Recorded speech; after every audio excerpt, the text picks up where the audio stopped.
ഈ സാറ് നല്ലൊരു അടിപൊളി ഒരു പക്ക ജെന്റിൽമാൻ ആയിരുന്നു കേട്ടോ.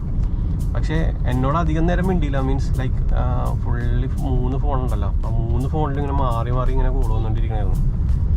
അതുകൊണ്ട് എന്നോട് ജസ്റ്റ് ഇങ്ങനെ വൈകിയത് എന്ത് പറ്റിയെന്ന് മാത്രം അത് നീറ്റായിട്ട് തന്നെ ചോദിച്ചത്. പുള്ളി തിരക്കിലിരിക്കണായിരുന്നു.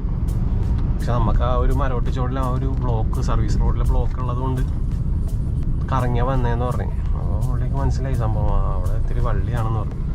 പുള്ളി ഐ തിങ്ക് മലപ്പുറത്തുള്ള മച്ചാനാട്ടോ. ഇവിടെ എന്തോ ബിസിനസ് ചെയ്യണേ, ബിസിനസ് എന്തോ ചെയ്തുകൊണ്ടിരിക്കുന്ന ഒരു മച്ചാനാട്ടോ, നൈസ് മച്ചാൻ. അങ്ങനെ അപ്പോൾ പുള്ളി ഇൻവെസ്റ്റ് ചെയ്യാൻ താല്പര്യമുണ്ടോ, എന്നോടല്ല വേറൊരു ടീമിൻ്റെ അടുത്ത് ഇൻവെസ്റ്റ് ചെയ്യാൻ താല്പര്യമുണ്ടോ എന്നൊക്കെ ചോദിച്ചിട്ടുള്ള കോളിംഗ് ആയിരുന്നു. അങ്ങനെ നമുക്ക് ഇൻവെസ്റ്റ് ചെയ്യാൻ ആൾക്കാരുണ്ടായിരുന്നെങ്കിൽ നമ്മളൊക്കെ ഏത് റേഞ്ചിൽ നിൽക്കണ്ടേ. എത്ര ബുദ്ധീസാണ് അല്ലേ, ഐഡിയാസാണ് തലയിൽ കിടക്കണം ബിസിനസ് ചെയ്യാൻ. പക്ഷെ മണി ഇല്ലല്ലോ.